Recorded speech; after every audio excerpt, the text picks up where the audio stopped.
ਮੈਂ अन्नदाता हाँ ते यह मेरे अंदोलन की कहानी है। अंदोलन सिर्फ वो नहीं जो तुसी रेल दियां लीहां सड़कां अते चौरास्तियां ते वेखदे हो।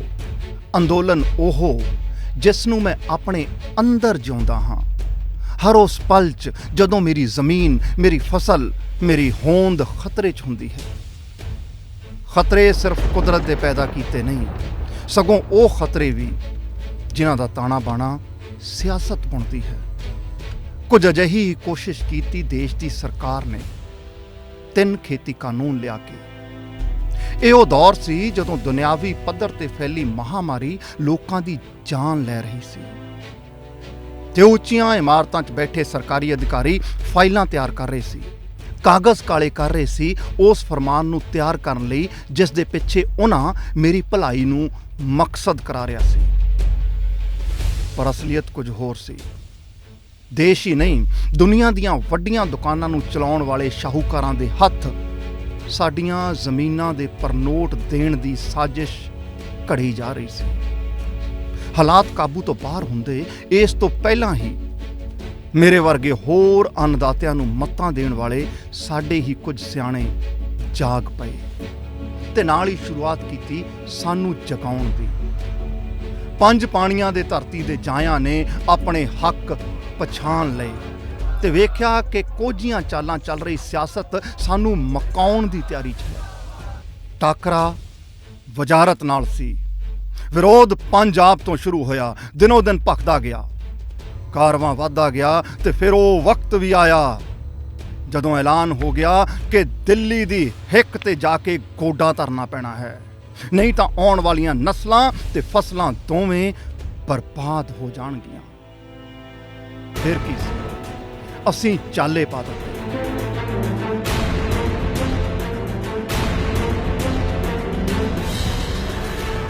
रोकण वालियां की कीता? ਇਹ उस वेले दीयां तस्वीरां अते इस शोर शराबे च सुनन अते समझण दी कोशिश करना। मंजिल दिल्ली सी ते असीं दिल्ली पहुंच के ही दम लिया। औकड़ां पार कीतियां, सरकार दे हुक्मां ते तैनात फोर्स दा सामना कीता, जल तोपां नूं झल्लिया, धुएं वाले गोलियां दी मार भी सही। किस लई? दुनिया दे भविख नूं बचाउण लई। पर यह सारा कुछ इक्को दम नहीं होया। शुरुआत पंजाब तो किवें हुई ये समझना भी जरूरी है।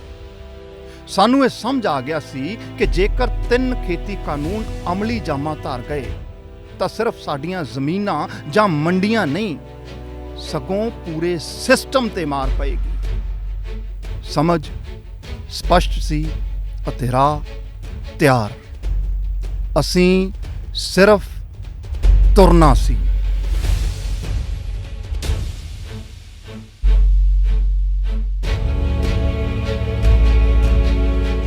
सरकार ने आर्डीनेंस नाल जिहड़े कानून पेश कीते वो संघी ढांचे दी भी संघी घुटण दा काम कर रहे सी। 24 सितंबर 2020 नूं असीं अंदोलन दे योधियां दा बाणा पंजाब च पा लिया सी। साडियां गल्लां नूं, साडे तर्क नूं ना समझदे होए अपने पंजाब दियां ही सियासी तरह ने यह साबित करन दी कोशिश कीती कि कानून चंगे ने। एक मैं स्पष्ट गल करनी चाहना, हुण बयान भी देता एग्रीकल्चर मिनिस्टर ने कि कदे हो ही नहीं सकता कि MSP जी कोई खत्म हो जाए।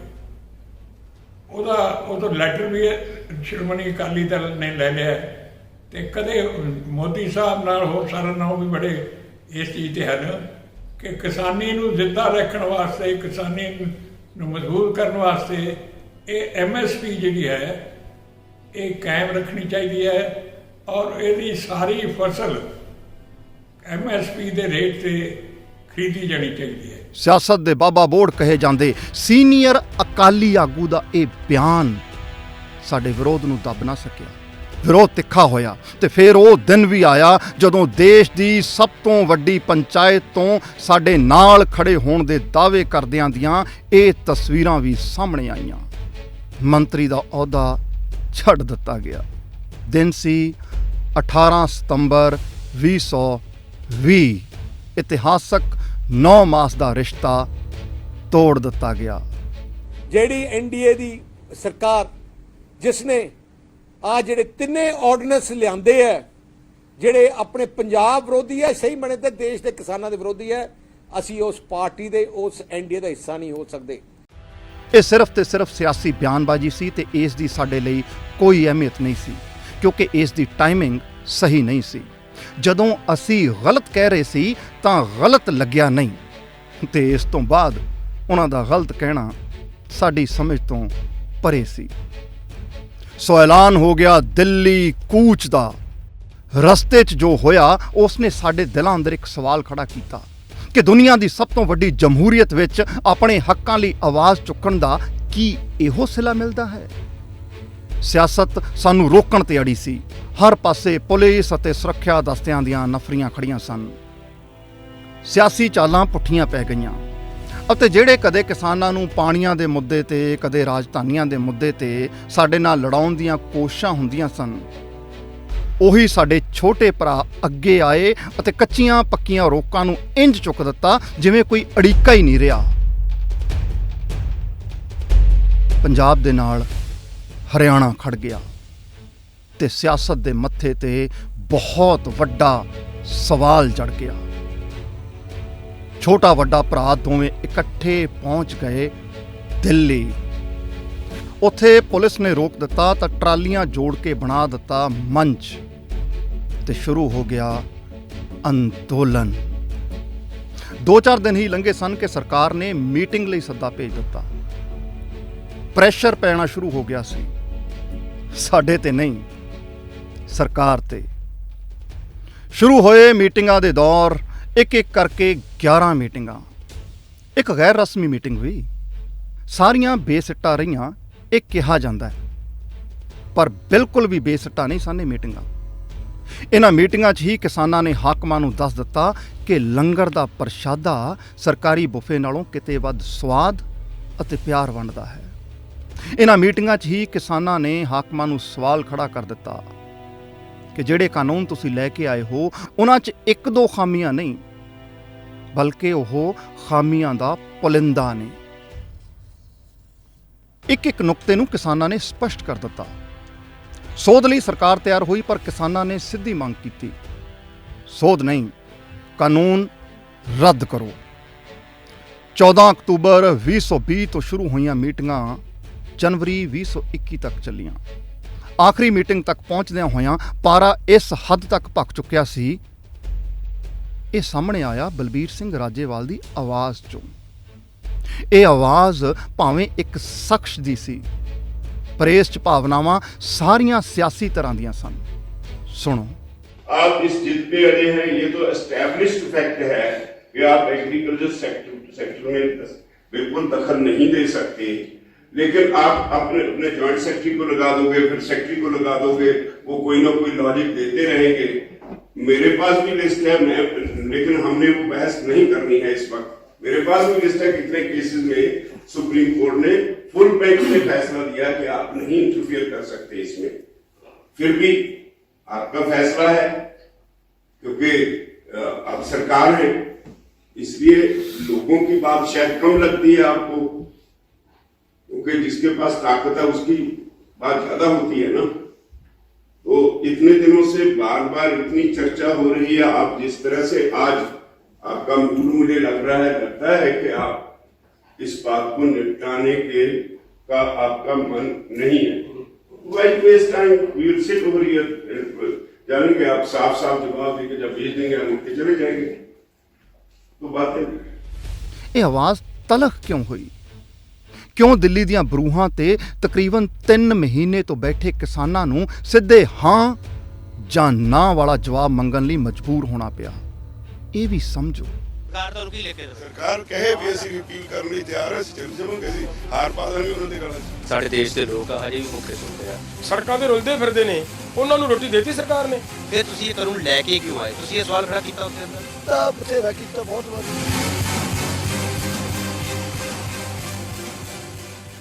ਮੇਰੇ ਸਾਥੀ ਅੰਦਾਤਿਆਂ ਦੀਆਂ ਸ਼ਹਾਦਤਾਂ, ਸ਼ਾਇਦ ਹੀ ਕੋਈ ਹਫ਼ਤਾ, ਕੋਈ ਦਿਨ ਅਜਿਹਾ ਲੰਘਿਆ ਹੋਵੇ ਜਦੋਂ ਕਿਸੇ ਬਾਰਡਰ ਤੋਂ ਕਿਸੇ ਸਾਥੀ ਦਾ ਜਨਾਜ਼ਾ ਨਾ ਉੱਠਿਆ ਹੋਵੇ। 700 ਤੋਂ ਵਧੇਰੇ ਜਾਨਾਂ ਜਾ ਚੁੱਕੀਆਂ ਸਨ। ਕਿਸਾਨਾਂ ਲਈ ਜਿਸ ਸ਼ਬਦਾਵਲੀ ਦੀ ਵਰਤੋਂ ਹੋ ਰਹੀ ਸੀ, ਰੋਸ ਉਸ ਤੇ ਵੀ ਸੀ। ਕੋਸ਼ਿਸ਼ ਇਹ ਸਾਬਤ ਕਰਨ ਦੀ ਹੋ ਰਹੀ ਸੀ ਕਿ 95,000 ਤੋਂ ਵਧੇਰੇ ਟਰਾਲੀਆਂ ਦੇ ਵਿੱਚ ਆਪਣਾ ਆਰਜੀ ਬਸੇਰਾ ਬਣਾ ਕੇ ਬੈਠਾ ਅੰਨਦਾਤਾ ਅੜੀਅਲ ਹੈ ਤੇ ਵਜ਼ਾਰਤ ਬਹੁਤ ਸਿਆਣੀ। ਜੇਕਰ ਆਪਣੇ ਬੱਚਿਆਂ ਤੇ ਆਪਣੇ ਦੇਸ਼ ਦੇ ਭਵਿੱਖ ਲਈ ਲੜਦੇ ਹੋਏ ਆਪਣੀ ਜਾਨ ਗਵਾ ਦੇਣਾ ਅੜੀਅਲ ਹੋਣਾ ਹੈ ਤਾਂ ਮੈਂ ਅੜੀਅਲ ਹਾਂ। ਜੇਕਰ ਸਿਆਲਾਂ ਦੀਆਂ ਠੰਡੀਆਂ ਰਾਤਾਂ, ਗਰਮੀਆਂ ਦੀਆਂ ਤੱਤੀਆਂ ਹਵਾਵਾਂ, ਮੀਂਹ ਹਨੇਰੀ ਝੱਖੜ ਦੀਆਂ ਤਬਾਹੀਆਂ ਦੇ ਸਾਹਮਣੇ ਖੜ ਜਾਣਾ ਅੜੀਅਲ ਹੋਣਾ ਹੈ ਤਾਂ ਮੈਂ ਅੜੀਅਲ ਹਾਂ ਤੇ ਵਜ਼ਾਰਤ ਬਹੁਤ ਸਿਆਣੀ। ਹਾਂ, ਉਹ ਤਾਂ ਸਿਆਣੀ ਹੀ ਹੈ। ਸਾਡੀ ਮੌਤ ਦਾ ਸਮਾਨ ਤਿਆਰ ਕਰਕੇ ਉਹ ਇੰਜ ਦਰਸਾ ਰਹੀ ਸੀ ਕਿ ਇਹ ਸਾਡੀ ਮੁਕਤੀ ਦਾ ਜ਼ਰੀਆ ਹੈ।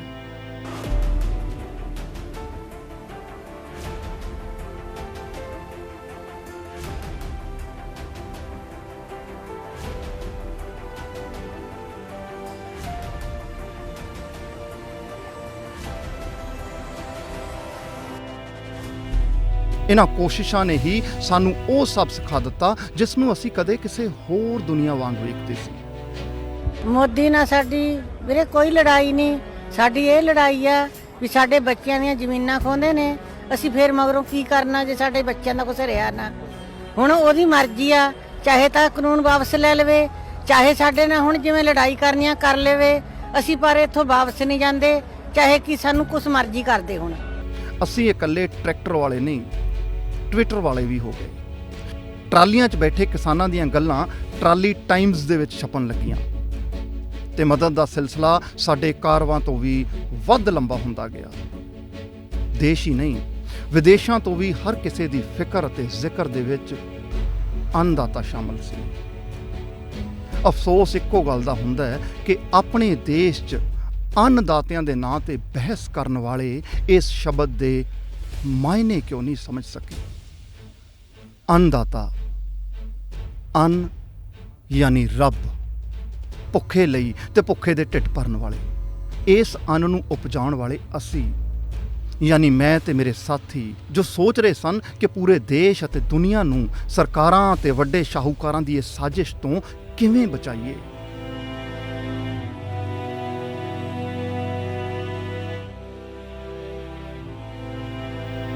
ਸਾਡੇ ਬਾਰੇ ਅਸਲ 'ਚ ਸੋਚਣ ਵਾਲੇ ਬਹੁਤ ਘੱਟ ਸਨ, ਬੇਹੱਦ ਘੱਟ।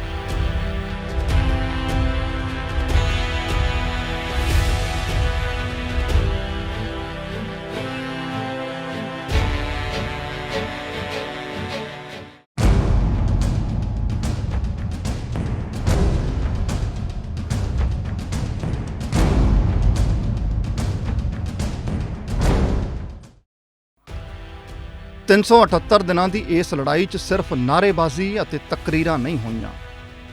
ਇਸ ਜੰਗ 'ਚ ਅਸੀਂ ਆਪਣੇ ਅੰਦਰ ਨੂੰ ਫਰੋਲਿਆ। ਅਸੀਂ ਸਮਝਣ ਦੀ ਕੋਸ਼ਿਸ਼ ਕੀਤੀ ਕਿ ਸਾਡੀ ਤਾਕਤ ਕੀ ਹੈ। ਸੋਚ ਦੇ ਦਾਇਰੇ ਦਾ ਵਿਸਥਾਰ ਕਰੀਏ ਤਾਂ ਕਿੱਥੋਂ ਤੱਕ ਜਾਇਆ ਜਾ ਸਕਦਾ ਹੈ। ਅਸੀਂ ਇਹ ਸਮਝਿਆ। ਸ਼ੁਰੂ ਕੀਤਾ ਇੱਕ ਅਜਿਹਾ ਸਿਲਸਿਲਾ ਜੋ ਮਿਸਾਲ ਬਣ ਗਿਆ। ਵਿਰੋਧ ਆਪਣੀ ਥਾਂ ਤੇ ਬਰਕਰਾਰ ਸੀ, ਪਰ ਅਸੀਂ ਆਪਣੇ ਨਾਲਦਿਆਂ ਨੂੰ ਉਹਨਾਂ ਸਾਰੀਆਂ ਔਕੜਾਂ ਤੇ ਜਿੱਤ ਹਾਸਲ ਕਰਨਾ ਵੀ ਸਿਖਾਇਆ ਜਿਸ ਨੂੰ ਕਦੇ ਉਹ ਬਹੁਤ ਔਖਾ ਮੰਨਦੇ ਸੀ। ਮਹਿਲਾ ਦਿਵਸ ਮਨਾਇਆ ਤਾਂ ਅਜਿਹਾ ਕਿ ਸਾਰੇ ਬਾਰਡਰਾਂ ਤੇ ਮਹਿਲਾਵਾਂ ਨੇ ਹੀ ਮੋਰਚਾ ਸਾਂਭ ਲਿਆ।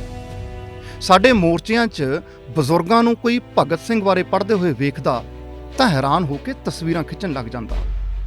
ਭਗਤ ਸਿੰਘ ਹੋਰਾਂ ਨੇ ਜਿਸ ਜਾਗਦੇ ਮੁਲਕ ਦਾ ਸੁਪਨਾ ਸਿਰਜਿਆ ਸੀ, ਉਹ ਦਿੱਲੀ ਦੇ ਬਾਰਡਰਾਂ ਤੇ ਅੰਗੜਾਈ ਲੈ ਰਿਹਾ ਸੀ, ਪੜ੍ਹ ਰਿਹਾ ਸੀ, ਸੁਣ ਰਿਹਾ ਸੀ ਤੇ ਬੋਲ ਰਿਹਾ ਸੀ, ਆਪਣੇ ਹੱਕਾਂ ਲਈ, ਆਪਣੇ ਲਈ, ਦੇਸ਼ ਦੇ ਭਵਿੱਖ ਲਈ। ਹਾਲਾਂਕਿ ਦਿਨ ਮਨਾਉਣ ਦੇ ਸਿਲਸਿਲੇ 'ਚ ਇੱਕ ਪੜਾਅ ਅਜਿਹਾ ਵੀ ਆਇਆ ਜਿਸ ਨੇ ਸਾਨੂੰ ਸੇਧ ਦਿੱਤੀ ਕਿ ਕੀ ਕੁਝ ਹੋਰ ਕਰਨ ਦੀ ਲੋੜ ਹੈ ਸਾਨੂੰ। ਦਿਨ 26 ਜਨਵਰੀ ਦਾ ਸੀ। ਦੇਸ਼ ਮਨਾ ਰਿਹਾ ਸੀ ਗਣਰਾਜ ਦਿਹਾੜਾ।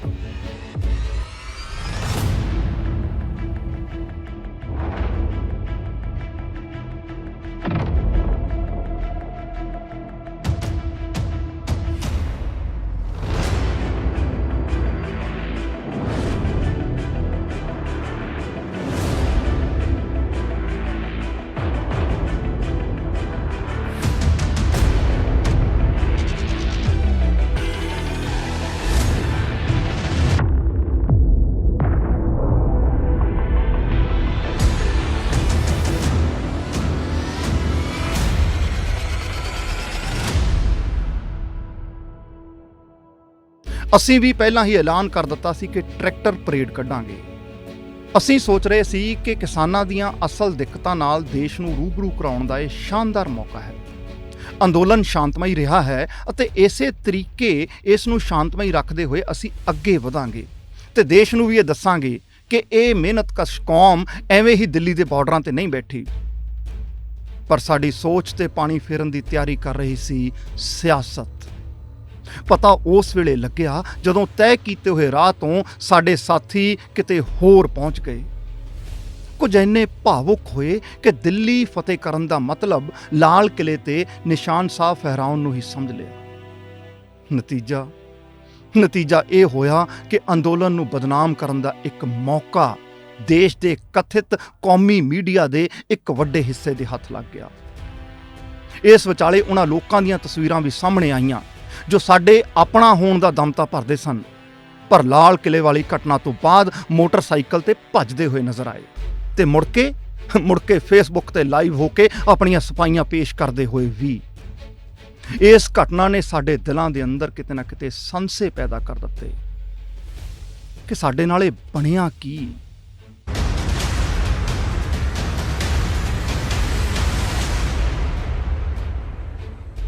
ਇਸੇ ਵਿਚਾਲੇ ਗਾਜ਼ੀਪੁਰ ਵਾਲੇ ਬਾਰਡਰ ਤੇ ਸਾਡੇ ਸਾਥੀ ਰਕੇਸ਼ ਟਕੈਤ ਨੇ ਮਹਿਸੂਸ ਕੀਤਾ ਕਿ ਜਾਣ ਬੁੱਝ ਕੇ ਅੰਦੋਲਨ ਨੂੰ ਢਹਿ ਢੇਰੀ ਕੀਤਾ ਜਾ ਰਿਹਾ ਹੈ। ਟਕੈਤ ਦੀਆਂ ਅੱਖਾਂ 'ਚੋਂ ਹੰਝੂ ਨਿਕਲੇ ਤੇ ਅੰਦੋਲਨ 'ਚ ਜਿਵੇਂ ਨਵੀਂ ਜਾਨ ਪੈ ਗਈ।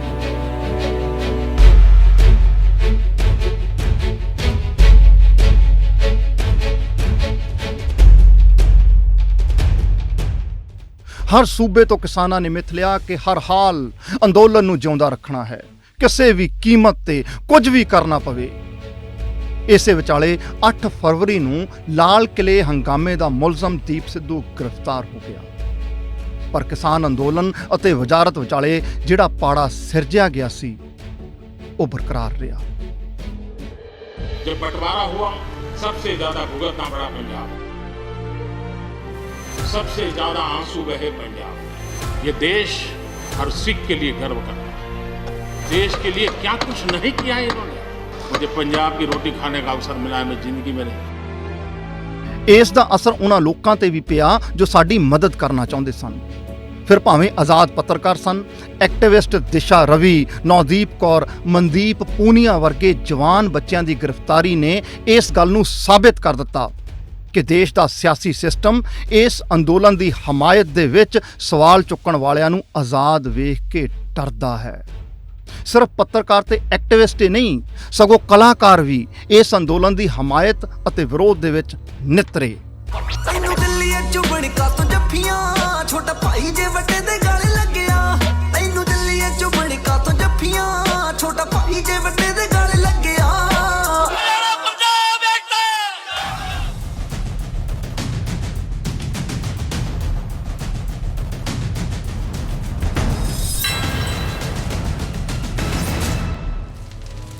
ਅਦਾਕਾਰ ਕੰਗਣਾ ਰਣੌਤ ਅਤੇ ਆਪਣੇ ਦਿਲਜੀਤ ਵਿਚਾਲੇ ਟਵਿੱਟਰ ਤੇ ਛਿੜੀ ਜੰਗ ਨੂੰ ਸਾਰਿਆਂ ਨੇ ਪੜ੍ਹਿਆ ਤਾਂ ਦੂਜੇ ਪਾਸੇ ਕੌਮਾਂਤਰੀ ਪੱਧਰ ਦੇ ਕਲਾਕਾਰਾਂ ਦੀ ਅੰਦੋਲਨ ਨੂੰ ਦਿੱਤੀ ਹਮਾਇਤ ਨੇ ਸਾਰੀ ਦੁਨੀਆ ਦਾ ਧਿਆਨ ਆਪਣੇ ਵੱਲ ਖਿੱਚਿਆ। 26 ਜਨਵਰੀ ਦੇ ਬਾਅਦ ਦੇ ਦਿਨਾਂ 'ਚ ਕਿਸਾਨਾਂ ਨੂੰ ਇਸ ਤਰੀਕੇ ਨਾਲ ਵੇਖਿਆ ਗਿਆ ਜਿਵੇਂ ਅੰਨਦਾਤਾ ਨਹੀਂ, ਅੱਤਵਾਦੀ ਹੋਵੇ। ਦਿੱਲੀ ਦਾ ਬਾਰਡਰ ਕੋਈ ਕੌਮਾਂਤਰੀ ਬਾਰਡਰ ਹੋਵੇ। ਬਾਰਡਰ ਤੇ ਕਿੱਲਾਂ ਕੱਢ ਦਿੱਤੀਆਂ ਗਈਆਂ, ਮਲਟੀ ਲੇਅਰ ਬੈਰੀਗੇਟਿੰਗ ਕਰ ਦਿੱਤੀ ਗਈ, ਕੰਡਿਆਲੀ ਤਾਰ ਲਗਾ ਦਿੱਤੀ ਗਈ। ਇਹੀ ਨਹੀਂ, ਕੁਝ ਪਹਾੜੇ ਦੇ ਲੋਕਾਂ ਨੂੰ ਹਥਿਆਰ ਬਣਾ ਕੇ ਕੋਸ਼ਿਸ਼ ਕੀਤੀ ਕਿ ਕਿਸਾਨਾਂ ਨਾਲ ਟਕਰਾਇਆ ਜਾਵੇ। ਅਜਿਹਾ ਮਾਹੌਲ ਸਿਰਜਿਆ ਗਿਆ ਕਿ ਕਿਸਾਨ ਹਿੰਸਾ ਕਰਨ, ਲੜਨ ਅਤੇ ਸਿਆਸਤ ਨੂੰ ਮੌਕਾ ਮਿਲੇ ਉਹਨਾਂ ਨੂੰ ਘੇਰਨ ਦਾ, ਕਾਰਵਾਈ ਕਰਨ ਦਾ। ਕਈ ਅਜਿਹੇ ਵਾਕਿਏ ਹੋਏ। ਸਿੰਘੂ ਬਾਰਡਰ ਤੇ ਲਗਾਤਾਰ ਟਕਰਾਅ ਦੇ ਹਾਲਾਤ ਪੈਦਾ ਕੀਤੇ ਗਏ ਤੇ ਪੁਲਿਸ ਦਾ ਉਹ ਵਹਿਸ਼ਿਆਨਾ ਚਿਹਰਾ ਵੀ ਸਾਹਮਣੇ ਆਇਆ ਜਿਸ ਨੇ ਜਮਹੂਰੀਅਤ ਦੇ ਵਿੱਚ ਮਨੁੱਖੀ ਹੱਕਾਂ ਦੇ ਦਾਅਵਿਆਂ ਨੂੰ ਤਰੜ ਕੇ ਰੱਖ ਦਿੱਤਾ। ਵੀ ਸਰਕਾਰ ਹੁਣ ਇਸ ਅੰਦੋਲਨ ਨੂੰ ਕਿਸੇ ਨਾ ਕਿਸੇ ਸ਼ੜਯੰਤਰ ਨਾਲ ਖੰਡਾਉਣਾ ਚਾਹੁੰਦੀ ਹੈ। ਗੱਲਾਂ ਹੀ ਕਰ ਰਹੀ ਹੈ, ਫਿਰ ਡਰੀ ਜਾਓ। ਇਹਨਾਂ ਤੋਂ ਡਰ ਕੇ ਕਦੇ ਅੰਦੋਲਨ ਨਹੀਂ ਲੜੇ ਜਾਂਦੇ। ਤੁਹਾਨੂੰ ਕੋਈ ਥ੍ਰੈਟ ਵਗੈਰਾ ਵੀ ਮਿਲੀ ਹੈ? ਥ੍ਰੈਟਾਂ ਤੋਂ ਡਰ ਕੇ ਨਹੀਂ ਕੰਮ ਚੱਲਦਾ। ਸਰਕਾਰ ਝੂਠ ਬਹੁਤ ਬੋਲਦੀ ਹੈ। ਹੁਣ ਇਹਨਾਂ ਦੀ ਪਾਣੀ ਦੀ ਪਾਰਟੀ ਮਾਰਨੀ ਪਊ। ਅੰਦੋਲਨ ਨੂੰ ਢਾਹ ਲਾਉਣ ਦੀਆਂ ਸਾਰੀਆਂ ਕੋਸ਼ਿਸ਼ਾਂ ਹੋ ਰਹੀਆਂ ਸਨ। ਇੱਕ ਇਕੱਲਾ ਰਾਹ ਅਦਾਲਤ ਹੀ ਬਚਿਆ ਸੀ ਤੇ ਉਹ ਵੀ ਸਿਆਸਤ ਵੱਲ ਤੁਰ ਪਈ। ਸਿੱਧੇ ਨਹੀਂ, ਅਸਿੱਧੇ ਤੌਰ ਤੇ 11 ਦਸੰਬਰ 2020 ਨੂੰ ਅਰਜ਼ੀ ਸੁਪਰੀਮ ਕੋਰਟ 'ਚ ਦਾਖਲ ਹੋਈ। ਦਾਅਵਾ ਇਹ ਸੀ ਕਿ ਇਹ ਕਿਸਾਨ ਜਥੇਬੰਦੀਆਂ ਦੀ ਅਰਜ਼ੀ ਸੀ, ਪਰ ਮੇਰੇ ਨਾਲ ਅੰਦੋਲਨ 'ਚ ਬੈਠੀਆਂ ਜਥੇਬੰਦੀਆਂ 'ਚੋਂ ਕੋਈ ਵੀ ਇਹਨਾਂ ਅਰਜ਼ੀ ਦਾਖਲ ਕਰਨ ਵਾਲੀਆਂ ਜਥੇਬੰਦੀਆਂ ਦਾ ਹਿੱਸਾ ਨਹੀਂ ਸੀ। ਸਗੋਂ ਇਹ ਅਜਿਹੀਆਂ ਜਥੇਬੰਦੀਆਂ ਸਨ ਜਿਹੜੀਆਂ ਸਰਕਾਰ ਨਾਲ ਮੀਟਿੰਗਾਂ ਦੇ ਵਿੱਚ ਇਹਨਾਂ ਕਾਨੂੰਨਾਂ ਦੇ ਕਿਸਾਨ ਪੱਖੀ ਹੋਣ ਦਾ ਪ੍ਰਚਾਰ ਕਰਦੀਆਂ ਰਹੀਆਂ ਸਨ। ਸੁਪਰੀਮ ਕੋਰਟ ਨੇ ਜਨਵਰੀ ਮਹੀਨੇ 'ਚ ਮੰਨ ਲਿਆ ਕਿ ਅਰਜ਼ੀ ਤੇ ਸੁਣਵਾਈ ਕੀਤੀ ਜਾਵੇਗੀ। ਇੱਕ ਕਮੇਟੀ ਬਣਾ ਦਿੱਤੀ ਗਈ, ਕੁਝ ਮੈਂਬਰ ਸ਼ਾਮਿਲ ਕੀਤੇ ਗਏ, ਜਿਨ੍ਹਾਂ 'ਚੋਂ ਕੁਝ ਕਮੇਟੀ ਛੱਡ ਵੀ ਗਏ। ਕਮੇਟੀ ਸਾਹਮਣੇ ਪੇਸ਼ ਹੋਣ ਅਤੇ ਇਸ ਦੀਆਂ ਗੱਲਾਂ ਮੰਨਣ ਤੋਂ ਹਾਲਾਂਕਿ ਸਾਡੇ ਅੰਦੋਲਨ ਕਰ ਰਹੇ ਆਗੂ ਨਕਾਰ ਚੁੱਕੇ ਸਨ। ਅੰਦੋਲਨ ਨੂੰ ਖਤਮ ਕਰਨ ਦੇ ਲਈ ਕਦੇ ਰਾਹ ਖੁਲਵਾਉਣ ਦਾ ਹਵਾਲਾ ਦਿੱਤਾ ਜਾਂਦਾ ਤਾਂ ਕਦੇ ਦੇਸ਼ ਦੇ ਹਾਲਾਤਾਂ ਦਾ, ਕਦੇ ਮਹਾਮਾਰੀ ਦਾ। ਪਰ ਇਹਨਾਂ ਕੋਸ਼ਿਸ਼ਾਂ ਦੇ ਨਾਲ ਹੀ ਇੱਕ ਕੋਸ਼ਿਸ਼ ਹੋਰ ਵੀ ਹੋ ਰਹੀ ਸੀ, ਕਿਸਾਨ ਜਥੇਬੰਦੀਆਂ ਨੂੰ अपने वल खिंचन दी। लोकतंत्र की सबसे बड़ी चोट, आखिरकार किसान वोट बैंक भी तो है ना। विरोधी धिर च बैठियां सियासी धिरां नूं ये समझ आ गया सी कि किसानां नाल खड़ना पैना है, ते उधर किसानां ने भी समझ लिया सी कि सियासतदानां नूं जवाब किवें देना है। जंतर मंतर ते किसानां ने सजाई अपनी संसद, बनाया गया अपना स्पीकर ਅਤੇ ਆਪਣਾ ਖੇਤੀਬਾੜੀ ਮੰਤਰੀ। ਜਿੰਨੇ ਦਿਨ ਪਾਰਲੀਮੈਂਟ ਦਾ ਇਜਲਾਸ ਚੱਲਿਆ ਉਹਨੇ ਦਿਨ ਕਿਸਾਨਾਂ ਦੀ ਸੰਸਦ ਵੀ ਬਰਾਬਰ ਚੱਲੀ। ਤੇ ਖੂਬਸੂਰਤੀ ਇਹ ਕਿ ਪਾਰਲੀਮੈਂਟ ਦੇ ਅੰਦਰ ਰੌਲਾ ਪੈ ਰਿਹਾ ਸੀ, ਚਰਚਾ ਨਹੀਂ ਸੀ। ਤਾਂ ਕਿਸਾਨਾਂ ਦੀ ਸੰਸਦ ਦੇ ਵਿੱਚ ਰੌਲਾ ਨਹੀਂ, ਸਿਰਫ ਤੇ ਸਿਰਫ ਚਰਚਾ ਹੋ ਰਹੀ ਸੀ। किसान जो हमारे देश की रीढ़ की हड्डी है, हमारा अन्नदाता है, उसकी हरासमेंट हो रही है और हमारा जो किसान है वो दुखी है। इसीलिए ही दिल्ली के बॉर्डर पे उसने अपना धरना लगा रखा है। प्रबंधक सांसद जो हमारे सांसद ये बैठे हैं, ये मैं कल्पना करता हूँ और मेरे ये दृढ़ निश्चय है ये ही असली सांसद होंगे भविष्य में। वो नकली सांसद है जो देश की जनता उनको गिराने का काम करेगी। जो मेरा व्यू है वो ये है। ਪਾਰਲੀਮੈਂਟ ਦੇ ਵਿੱਚ ਜਿੱਥੇ ਕਿਸਾਨੀ ਦੇ ਮੁੱਦੇ ਨੂੰ ਥਾਂ ਨਹੀਂ ਮਿਲ ਰਹੀ ਸੀ ਤਾਂ ਕਿਸਾਨਾਂ ਦੇ ਸੰਸਦ ਦੇ ਵਿੱਚ ਮੈਂਬਰ ਪਾਰਲੀਮੈਂਟਾਂ ਲਈ ਕੋਈ ਵੀ ਮੰਚ ਨਹੀਂ ਸੀ, ਸਗੋਂ ਸਿਰਫ ਸਰੋਤਿਆਂ ਵਾਂਗ ਬਿਠਾ ਕੇ ਰੱਖਣ ਲਈ ਕੁਰਸੀਆਂ ਹੀ ਲਗਾਈਆਂ ਗਈਆਂ ਸਨ। ਅਸਰ ਇਹ ਹੋਇਆ ਕਿ ਸਿਆਸੀ ਆਗੂਆਂ ਨੂੰ ਵੀ ਕਿਸਾਨਾਂ ਦੀ ਸੰਸਦ ਤੱਕ ਆਉਣਾ ਹੀ ਪਿਆ।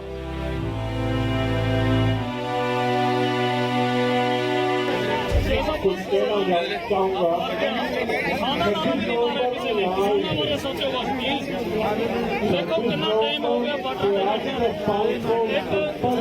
अन्नदाता बैठा है, पेट की लड़ाई तो लड़ रहे हैं, करो बस करोगे नहीं तो आप भी फिर करेंगे अपने किसानों बहुत बुरा हाल है।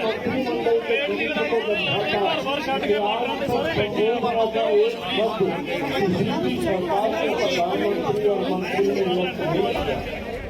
ਉਹਨਾਂ ਦੀ ਆਵਾਜ਼ ਸੁਣਨੀ ਪਈ ਅਤੇ ਸਰਕਾਰ ਦੇ ਉੱਤੇ ਇਹ ਦਬਾਅ ਪਾਉਣਾ ਪਿਆ ਕਿ ਕਿਸਾਨਾਂ ਦੀਆਂ ਮੰਗਾਂ ਮੰਨੀਆਂ ਜਾਣੀਆਂ ਚਾਹੀਦੀਆਂ ਨੇ। ਕਿਸਾਨਾਂ ਦੀ ਸੰਸਦ 'ਚ ਪਹੁੰਚੇ ਸਿਆਸੀ ਆਗੂਆਂ ਨੂੰ ਅਸੀਂ ਸਿੱਧੇ ਦੱਸਿਆ ਕਿ ਅਸੀਂ ਚਾਹੁੰਦੇ ਕੀ ਹਾਂ। ਕਿਸਾਨਾਂ ਦੀ ਕੋਸ਼ਿਸ਼ ਦਾ ਅਸਰ ਪਾਰਲੀਮੈਂਟ ਤੱਕ ਕਿਵੇਂ ਹੋਇਆ, ਇਹ ਤਸਵੀਰਾਂ ਦੇ ਵਿੱਚ ਸਮਝਣਾ ਬਹੁਤ ਜ਼ਰੂਰੀ ਹੈ। ਕਿਸਾਨਾਂ ਦੇ ਮੁੱਦੇ ਤੇ ਰਾਜ ਸਭਾ ਦੇ ਵਿੱਚ ਵਿਰੋਧ ਪ੍ਰਦਰਸ਼ਨ ਕਰਦਿਆਂ ਪ੍ਰਤਾਪ ਸਿੰਘ ਬਾਜਵਾ ਮੇਜ਼ ਦੇ ਉੱਤੇ ਚੜ੍ਹ ਗਏ ਅਤੇ ਸਪੀਕਰ ਦੀ ਖਾਲੀ ਕੁਰਸੀ ਵੱਲ ਫਾਈਲ ਸੁੱਟ ਦਿੱਤੀ। ਹੰਗਾਮਾ ਪਾਰਲੀਮੈਂਟ ਦੇ ਬਾਹਰ ਵੀ ਹੋਇਆ। ਰਵਨੀਤ ਸਿੰਘ ਬਿੱਟੂ ਦੇ ਨਾਲ हरसिमरत कौर बादल का टकराव हो गया। ये बिल पास करवाया इन्होंने कैबिनेट में, बिल्कुल गलत। पार्लियामेंट से आप बिल्कुल नहीं कराया, कैबिनेट सी या नहीं होता, बिल्कुल नहीं थी। आप भागे कि नहीं भागे? बोल रहे हैं कहने मैं मंत्री नहीं सी, बिल्कुल नहीं थे। कैबिनेट से इस्तीफा दे के भाग के आए। इस्तीफा पहला दिता, बाद कांग्रेस सरकार बिल के पंजाब में रद्द किया। ਜਦੋਂ ਬਿੱਲ ਪਾਸ ਹੋਇਆ ਕੈਬਨਿਟ ਦੇ ਵਿੱਚ ਬੈਠੇ ਸੀ ਤੇ ਇੱਕ ਵਾਰ ਵੀ ਇਹਨਾਂ ਨੇ ਉਲਟ ਨਹੀਂ ਬੋਲਿਆ ਕੈਬਨਿਟ ਮੰਤਰੀ ਹੋ ਕੇ। ਕਿਸਾਨਾਂ ਨੇ ਇਸ ਸਭ ਦੇ ਨਾਲ ਮਹਾ ਪੰਚਾਇਤਾਂ ਦਾ ਦੌਰ ਵੀ ਸ਼ੁਰੂ ਕੀਤਾ। ਵੱਖ-ਵੱਖ ਸੂਬਿਆਂ ਦੇ ਨਾਲ ਮੁੱਖ ਟਾਰਗੇਟ ਪੱਛਮੀ ਬੰਗਾਲ ਰਿਹਾ, ਜਿੱਥੇ ਵਿਧਾਨ ਸਭਾ ਚੋਣਾਂ ਹੋਣੀਆਂ ਸਨ। ਕਿਸਾਨਾਂ ਦੀ ਇੱਕੋ ਇੱਕ ਅਪੀਲ ਸੀ, ਖੇਤੀ ਕਾਨੂੰਨ ਲਿਆਉਣ ਵਾਲੀ ਭਾਜਪਾ ਨੂੰ ਵੋਟ ਨਾ ਦਿਓ, ਭਾਵੇਂ ਕਿਸੇ ਵੀ ਸਿਆਸੀ ਧਿਰ ਨੂੰ ਚੁਣੋ, ਪਰ ਭਾਜਪਾ ਨੂੰ ਨਹੀਂ। ਸਿਆਸਤ ਨੇ ਕਿਸਾਨਾਂ ਦਾ ਇਹ ਵਿਰੋਧ ਵੇਖਿਆ ਤਾਂ ਸਹਿਨ ਨਹੀਂ ਹੋਇਆ। ਹਰਿਆਣਾ ਦੇ ਕਰਨਾਲ ਦੇ ਵਿੱਚ ਕਿਸਾਨਾਂ ਤੇ ਲਾਠੀਚਾਰਜ ਹੋਇਆ ਅਤੇ ਪ੍ਰਸ਼ਾਸਨਿਕ ਅਧਿਕਾਰੀ ਦੀ ਪੁਲਿਸ ਨੂੰ ਦਿੱਤੀ ਹਦਾਇਤ ਦਾ ਵੀਡੀਓ ਵਾਇਰਲ ਹੋ ਗਿਆ। यहाँ से इससे कोई भी जाएगा वहाँ किसी तरह का स्पष्ट कर देता हूँ, सर छोड़ देता। हाँ, कहाँ से सर? मैं ड्यूटी मैजिस्ट्रेट हूँ, लिखित में बता रहा हूँ। कितने लट मारा? कोई डाउट? मारोगे? कोई जाएगा इसको बीच करके? सीधे उठा के मारना पीछे। कोई डाउट नहीं है, कोई डायरेक्शन की जरूरत नहीं है, क्लियर है। ये नाका किसी भी हालत में हम रीच नहीं होने देंगे। हमारे पास पर्याप्त फोर्स पीछे भी है, 100 की फोर्स पीछे यहाँ पे आपको खड़ा रखा है। शुरू में किस समय कोई इशू नहीं है, मारोगे ना लट? जैसे को तैसा हेलो संडे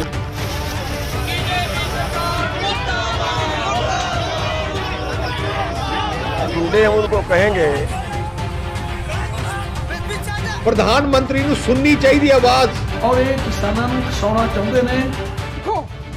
इसमें बिठाओगे मुझे तो मेरा अपहरण करोगे। अंग्रेजों के जमाने में भी इतना अन्याय उत्पीड़न नहीं हुआ जितना भारतीय जनता पार्टी की सरकार किसानों पे कर रही है। कड़ी कार्रवाई नियमानुसार कराई जाएगी। ਤੇ ਦੂਜੇ ਪਾਸੇ ਲਖੀਮਪੁਰ ਖੀਰੀ 'ਚ ਕੇਂਦਰੀ ਵਜ਼ੀਰ ਦੇ ਬੇਕਾਬੂ ਫਰਜ਼ੰਦ ਨੇ ਆਪਣੀ ਗੱਡੀ ਨਾਲ ਮੇਰੇ ਸਾਥੀਆਂ ਨੂੰ ਦਰੜ ਦਿੱਤਾ। ਇਹ ਮਾਮਲਾ ਇਸ ਹੱਦ ਤੱਕ ਭਖਿਆ ਕਿ 8 ਲੋਕਾਂ ਦੀ ਮੌਤ ਤੇ ਜੰਮ ਕੇ ਸਿਆਸਤ ਹੋਈ। ਮੰਤਰੀ ਦੇ ਬੇਟੇ ਨੇ ਪਹਿਲਾਂ ਤਾਂ ਖੁਦ ਨੂੰ ਪਾਕ ਸਾਫ ਪੂਰਨ ਬੇਗੁਨਾਹ ਦੱਸਿਆ, ਪਰ ਇੱਕ ਇੱਕ ਕਰਕੇ ਸਾਹਮਣੇ ਆਏ ਵੀਡੀਓ ਨੇ ਸਵਾਲਾਂ ਦਾ ਦਾਇਰਾ ਸਖਤ ਕਰ ਦਿੱਤਾ। ਬਾਅਦ ਦੇ ਵਿੱਚ ਗ੍ਰਿਫਤਾਰੀ ਅਤੇ ਕਤਲ ਦਾ ਮੁਕੱਦਮਾ ਜਦੋਂ ਬੇਟੇ ਆਸ਼ੀਸ਼ ਮਿਸ਼ਰ ਤੇ ਦਰਜ ਹੋਇਆ ਤਾਂ ਕੇਂਦਰੀ ਮੰਤਰੀ ਅਜੇ ਮਿਸ਼ਰ ਟੈਨੀ ਭੜਕ ਗਏ। ਭੜਕਾਹਟ ਵੀ ਇਸ ਕਦਰ ਕਿ ਸਿੱਧੇ मीडिया नाल ही उलझ गए। मंत्री जी, आपके बेटे पर जो और धाराएं लग गई हैं उस पर क्या काम है उस काम के बारे में बात करो कि धाराओं के बारे में नहीं जो एसआईटी नहीं जानती ऐसा है बेवकूफी के सवाल मत करा करो। दिमाग खराब है क्या है? छोड़ो ए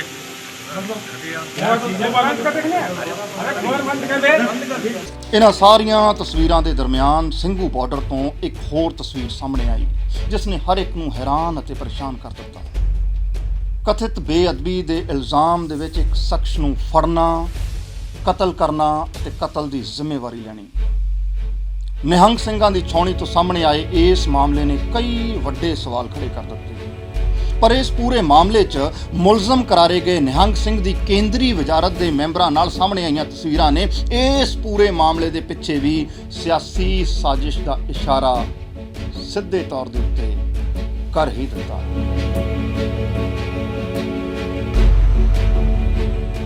ਅੰਦੋਲਨ ਨੂੰ ਢਾਹ ਲਾਉਣ ਦੀਆਂ ਕੋਸ਼ਿਸ਼ਾਂ ਅਤੇ ਅੰਦੋਲਨ ਦੇ ਵੱਖੋ ਵੱਖਰੇ ਪੜਾਵਾਂ ਤੋਂ ਹੁੰਦੇ ਹੋਏ ਅਸੀਂ ਸਾਰੇ ਇਹ ਸਮਝ ਚੁੱਕੇ ਸੀ ਕਿ ਸਿਆਸਤ ਨੂੰ ਸਾਡੀ ਮੰਨਣੀ ਤਾਂ ਪੈਣੀ ਹੈ। ਹਾਲਾਂਕਿ ਸਿਆਸਤ ਵੀ ਆਪਣੇ ਵੱਲੋਂ ਪੂਰਾ ਜ਼ੋਰ ਲਗਾ ਰਹੀ ਸੀ, ਪਰ ਸਾਡਾ ਸਮੂਹਕ ਜ਼ੋਰ ਸਿਆਸਤ ਦੀਆਂ ਸਮੂਹਿਕ ਕੋਸ਼ਿਸ਼ਾਂ ਤੋਂ ਕਿਤੇ ਜ਼ਿਆਦਾ ਵੱਧ ਸੀ। ਦਬਾਅ ਕਿੰਨਾ ਕੁ ਪਿਆ ਇਸ ਗੱਲ ਦਾ ਅੰਦਾਜ਼ਾ ਇਸੇ ਤੋਂ ਲਗਾ ਲੈਣਾ ਚਾਹੀਦਾ ਹੈ ਕਿ ਸੂਬਾਏ ਪੰਜਾਬ ਦੇ ਮੁੱਖ ਮੰਤਰੀ ਦਾ ਅਹੁਦਾ ਕੈਪਟਨ ਤੋਂ ਖੋਹ ਲਿਆ ਗਿਆ ਤੇ ਚਰਨਜੀਤ ਸਿੰਘ ਚੰਨੀ ਕੋਲ ਪਹੁੰਚ ਗਿਆ। ਪਾਰਟੀ ਬਦਲ ਕੇ ਕਾਂਗਰਸ 'ਚ ਆਉਣ ਅਤੇ ਸੂਬਾ ਸਰਕਾਰ ਦੇ ਮੁੱਖ ਮੰਤਰੀ ਨੂੰ ਟਵਿੱਟਰ ਤੇ ਘੇਰਨ ਵਾਲੇ ਨਵਜੋਤ ਸਿੰਘ ਸਿੱਧੂ ਨੂੰ ਪਾਰਟੀ ਦੀ ਪ੍ਰਧਾਨਗੀ ਮਿਲ ਗਈ। ਸਿਆਸੀ ਬਦਲਾਅ ਦੇ ਇਸ ਦੌਰ ਦੇ ਵਿੱਚ ਇੱਕ ਵੱਡਾ ਬਦਲਾਅ ਸੋਚ ਦੇ ਵਿੱਚ ਆ ਰਿਹਾ ਸੀ। ਸੋਚ ਕੇਂਦਰੀ ਸਿਆਸਤ ਨੂੰ ਇਹ ਜਾਪ ਰਿਹਾ ਸੀ ਕਿ ਕਿਸਾਨਾਂ ਦੀ ਮਦਦ ਕਰਨ ਵਾਲਾ ਹਰ ਕੋਈ ਸਰਕਾਰ ਦਾ ਦੁਸ਼ਮਣ ਹੈ।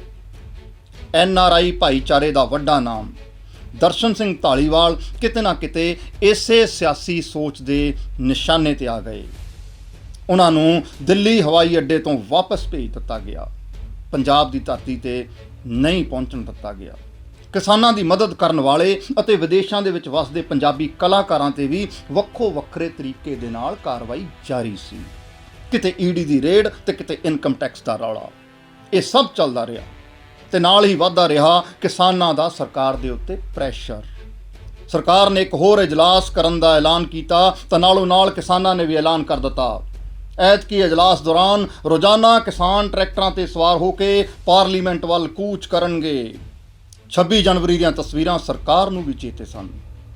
ਸਰਕਾਰ ਤੇ ਵੀ ਸਵਾਲ ਖੜੇ ਹੋ ਚੁੱਕੇ ਸਨ ਤੇ ਕਿਤੇ ਨਾ ਕਿਤੇ ਕੌਮਾਂਤਰੀ ਪੱਧਰ ਦੇ ਉੱਤੇ ਵੀ ਦਬਾਅ ਵੱਧਦਾ ਜਾ ਰਿਹਾ ਸੀ। ਵਿਦੇਸ਼ਾਂ ਦੇ ਵਿੱਚ ਕਿਸਾਨਾਂ ਦੀ ਹਮਾਇਤ ਦੇ ਵਿੱਚ ਹੋਣ ਵਾਲੇ ਅੰਦੋਲਨਾਂ ਦਾ ਟਾਰਗੇਟ ਪ੍ਰਧਾਨ ਮੰਤਰੀ ਦੀਆਂ ਵਿਦੇਸ਼ ਫੇਰੀਆਂ ਵੀ ਬਣੀਆਂ। ਰਸਤੇ ਲੱਭਣ ਲਈ ਕਦਮ ਵਧਾਇਆ। ਕਿਸਾਨਾਂ ਦੇ ਪਾਰਲੀਮੈਂਟ ਕੂਚ ਦੇ ਅੰਦੋਲਨ ਤੋਂ ਬਾਅਦ ਪ੍ਰਧਾਨ ਮੰਤਰੀ ਗੁਰੂ ਪੁਰਬ ਵਾਲੇ ਦਿਨ ਦੇਸ਼ ਨੂੰ ਸੰਬੋਧਨ ਕਰਨ ਲਈ ਆਏ ਤੇ ਪੂਰੀ ਤਕਰੀਰ ਦਾ ਸਾਰ सिर्फ ए सी। हमारी तपस्या में ही कोई कमी रही होगी जिसके कारण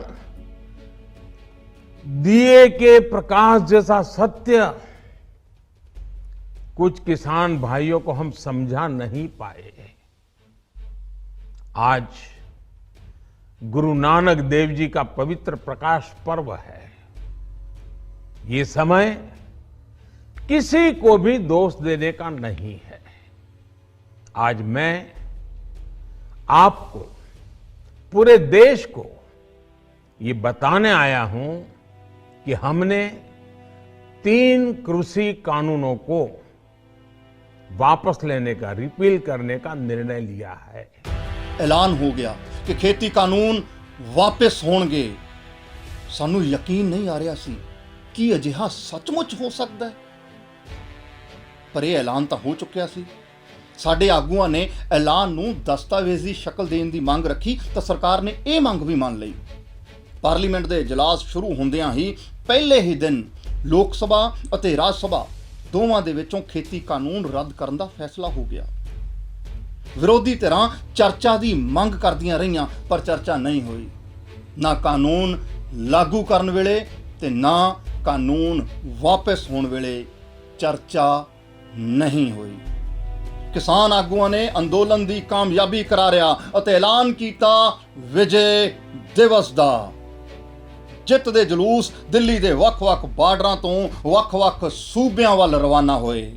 बल्ले बल्ले बई बेख मोदी रोई जांदा है। बल्ले बल्ले बई बेख मोदी रोई जांदा है। शाबा शाबा ओ बेख मोदी रोई जांदा है। शाबा शाबा बई बेख मोदी रोई जांदा है। पंगा जट्टां दे पंजाब नाले लैके बेख मोदी रोई जांदा है। पंगा जट्टां दे पंजाब नाले लैके बेख मोदी रोई जांदा है। पंगा जट्टां दे पंजाब नाले लैके बेख मोदी रोई जांदा है। पंगा जट्टां दे पंजाब नाले लैके बेख मोदी रोई जांदा है।